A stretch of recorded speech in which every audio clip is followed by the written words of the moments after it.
Hey everybody, this is Mark Mosgrove. I'm here again with Project Woo Woo, and I'm here with my co-host Tim Andrews. He's wanting a real woo woo story today.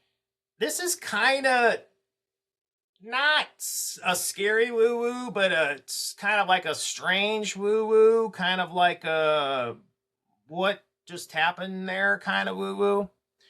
So anyway, Tim, did you have all four of your grandparents when you were a kid? Hmm. Yes, yes, Okay. I did. When you lost your first grandparent, was there like a loss of some innocence there? Kind of like, because you always just thought your family was always going to be around. And then when you lose that first grandparent, it kind of like hits home. Yeah, I mean, it's probably struck me a little bit different because I lost my dad at such a young age. He was only Oh, yeah, 25. I was 5 years old, but that's true. and then I had my grandparent on the dad side. In each occasion, my dad's mom and dad and my mom's mom and dad. Only the mother was my actual grandparent. Oh, They had either lost their original spouse, through passing away or divorce. So, gotcha. Well, I kind of grew up the perfect situation where my parents weren't divorced. I had all four grandparents, all my aunts and uncles. I actually had one uncle pass away when I was a teenager, but not a blood uncle, a uncle by marriage. So I went my first 20 years not really experiencing death. I even had two great grandmothers that were in their 90s at the time. So I hadn't experienced death. Then when I lost my first grandmother, it was my dad's mom. It really impacted me because, that's when you really realize the first time you have someone really close to you, and especially when you're 20, I think you're kind of like more aware. Sometimes when you're a child, maybe you don't really, children kind of maybe roll with it a little bit more. I'm not real sure. But anyway, it really impacted me in a profound way when she died.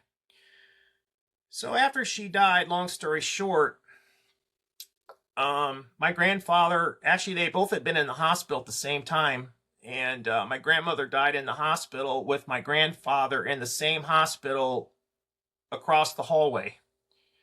It was kind of a strange situation going and visiting your grandparents in the same hospital in two different rooms. But anyway, she passed away. And for the next few months, every time I went to visit my grandfather when he got out of the hospital, um, you know how Archie Bunker, All in the Family, he had his chair? I don't know how it is nowadays, but back in the day, like your grandparents or whatever, that they had their chair. Like grandpa sat in this chair, grandma sat in that chair, and you don't sit in their chairs, and you do it out of respect, actually. I mean, kids nowadays don't have the respect. They don't realize that's grandpa's favorite spot. They'll just sit there. I mean, back in the day, you respected your grandparents and you associated visiting them with grandpa's chair, grandma's chair. So I would go to visit and I would never sit in grandma's chair. And just sitting there visiting my grandfather always gave me I don't want to say the heebie jeebies, but there was the sense of loss because I'm visiting my grandfather and my grandmother is not there in her chair. And I had some guilt because I had been visiting my grandmother in the hospital. And the one day that I decided, I actually was kind of pissed, like, oh my God, I got to go to the hospital. I mean, I got to go to the hospital. And no, you know what? I'm not going to go today. It's just, no, I'm not going to go. And then she died. So the day I decided, I went 3 weeks straight. And the day I decided not to go was the day she died. So I had a ton of guilt. A ton of guilt. So when I would visit my grandfather, I made it a point, and I was in college at the time. I came home every single weekend for 6 months to visit my grandfather. I drove from Kent State to home every weekend just to visit him. One weekend I drove home and I had this, you know what? I got a girlfriend, I got things to do. I just don't feel like going and visiting him. I mean, it became, it felt like a chore, and that's a terrible thing for me to admit, but it's kind of the way I felt. And I always would visit him like Saturday afternoon, and that Saturday I blew him off. I totally blew him off. And I felt guilty about it all day, but I'm like, I just don't feel like going. And then I came home from a date because I stayed at my parents' house when I was in college. I came home from a date on Saturday night, and as I went to bed, my mom said, we talked to Grandpa, and we're going to go take him out for dinner tomorrow, meaning Sunday. And I remembered being like, oh, okay. All right, we're gonna see him tomorrow. This guilt that I was feeling about not wanting to go see him, it was gonna be taken care of. We're gonna see him tomorrow. And I remember falling asleep as I'm falling asleep because it was late, like probably 1 a.m. As I'm falling asleep, I'm thinking to myself, okay, I'm gonna be able to go see him, and I'm not gonna disappoint him because we're gonna see him tomorrow. Next thing I know, as I'm waking up the next morning, I'm hearing a phone call in the house, and there's something wrong with my grandfather. So we drive there. It was like maybe 10 minutes away, and we drive there, and there was a squad there, and we get there, and when we get there, they say that he had died. And he had died in his chair. So I already had this chair fixation about my grandparents in their chair, and he literally died in his chair. And I did get a chance to see him. They had put him down on a stretcher, and that's the first time I think I saw a dead person. Was my grandpa, and I just felt so guilty that I had let my grandma down on the day that she died. I didn't go to see her, even though she was sick in the hospital. Now, there was no indication that there was anything wrong with my grandfather, but I felt so much guilt because maybe if I had gone and saw him when I normally did, maybe he would have said, oh, I'm not feeling well, or my heart hurts, or something like that, and I could have done something.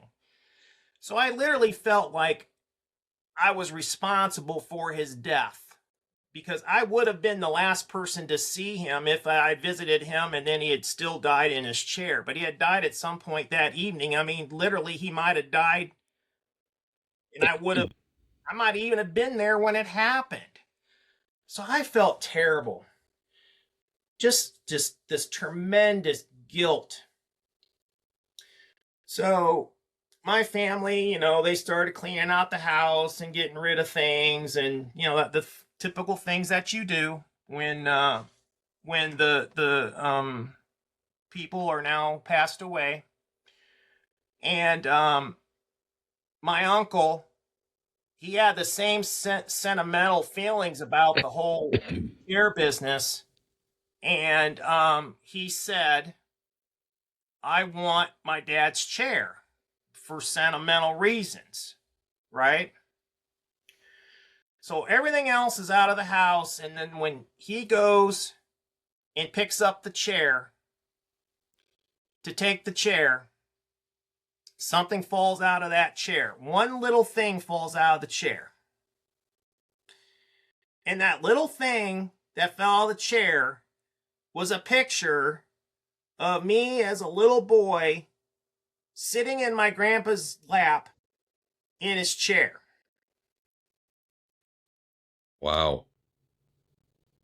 The one thing that fell out was a picture of me with my grandpa sitting in his chair. Now, my uncle didn't know the significance of it, And when it fell out, he's like, oh, well, maybe Mark would want this because it's Mark with, with his grandpa. And, so here, give it to Mark. So then when it gave it to me, it immediately gave me the feeling of, it's okay, Mark.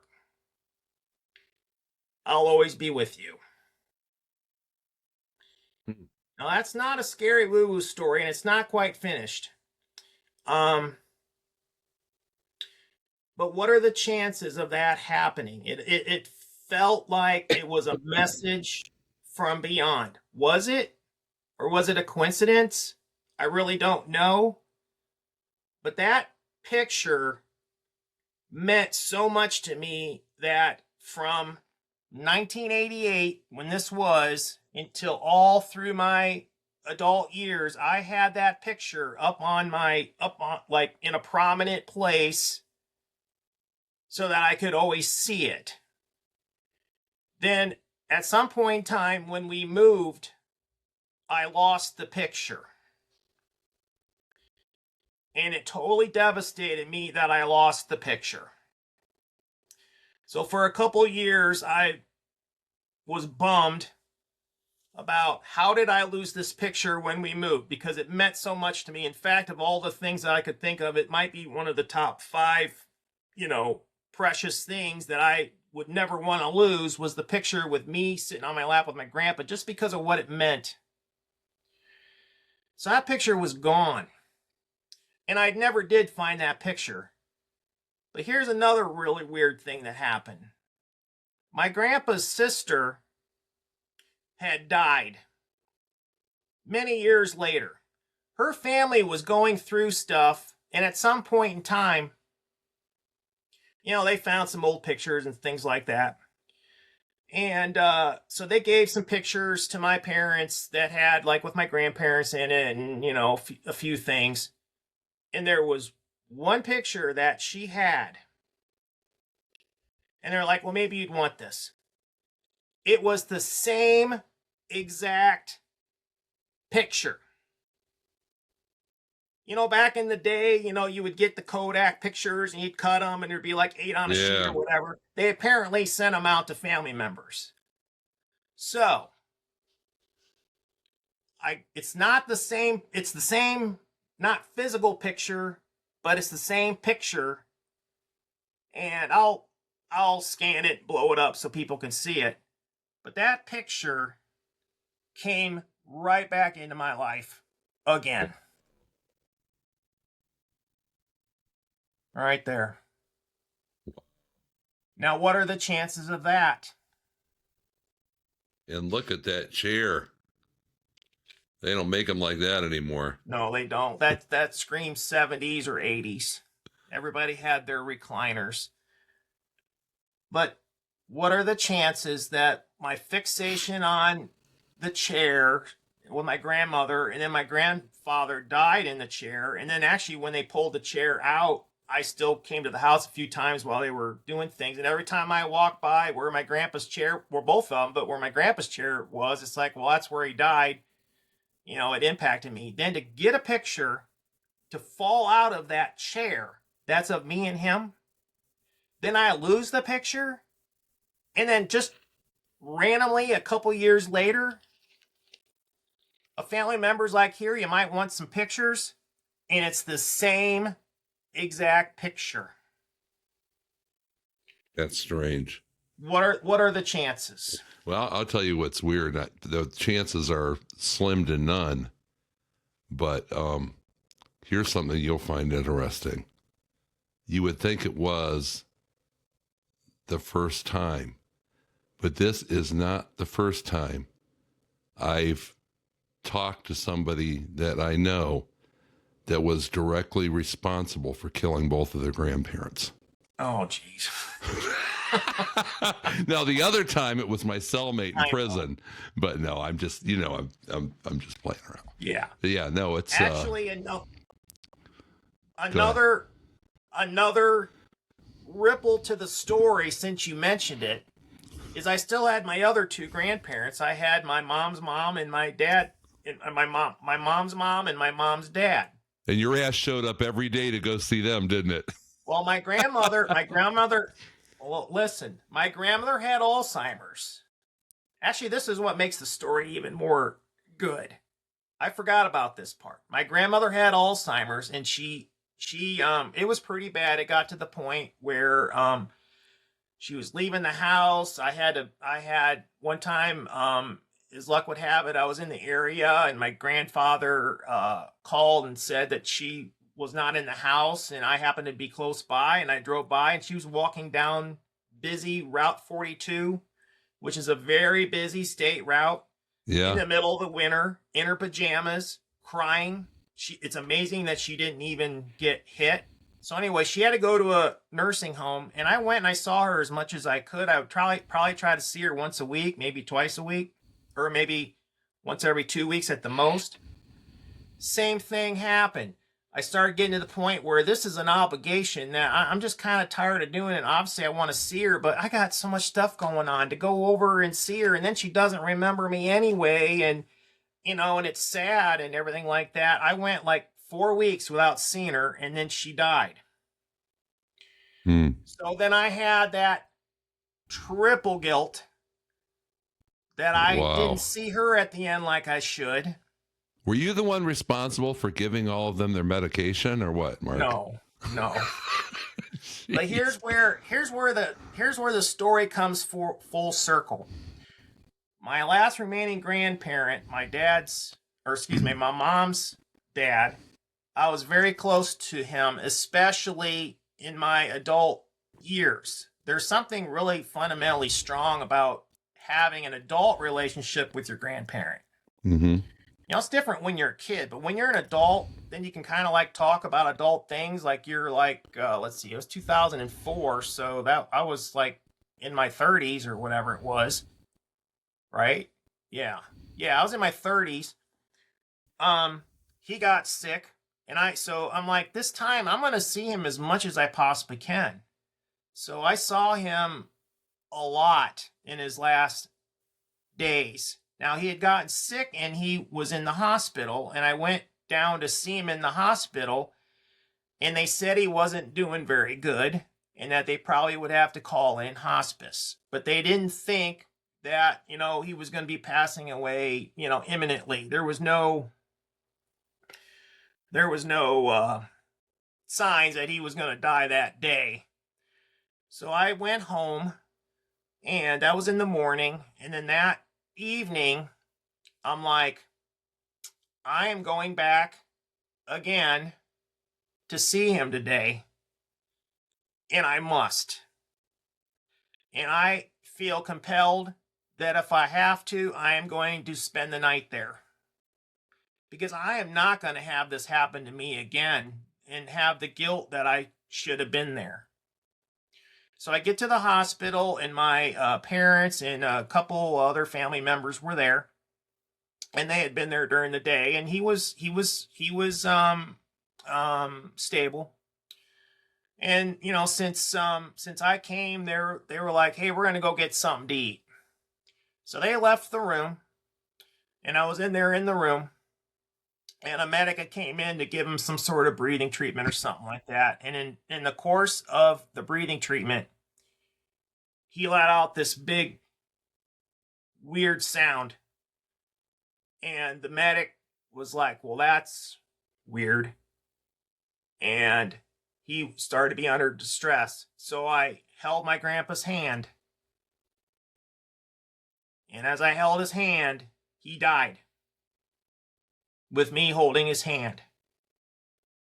And at that moment, it was both profound sadness, and it was also profound relief, and even a little bit of joy, because I was like, I could be there with him as he died. Right.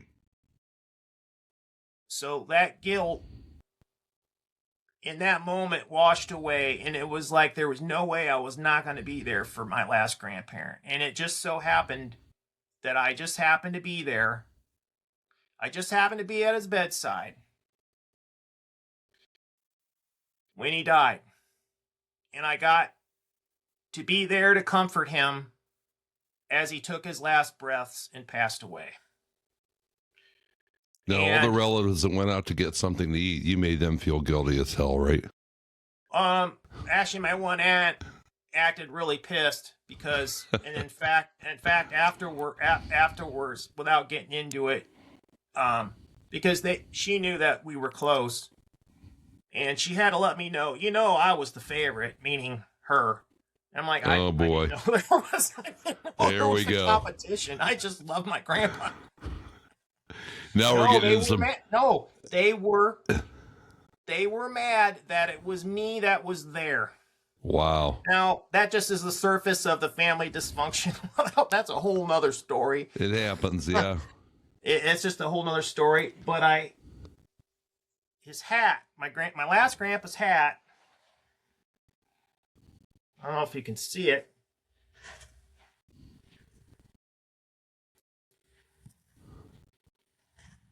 My last grandpa's hat sits behind me. This is his hat that he wore at the end. I mean, he had other hats, I'm sure, but he was a salesman for this company.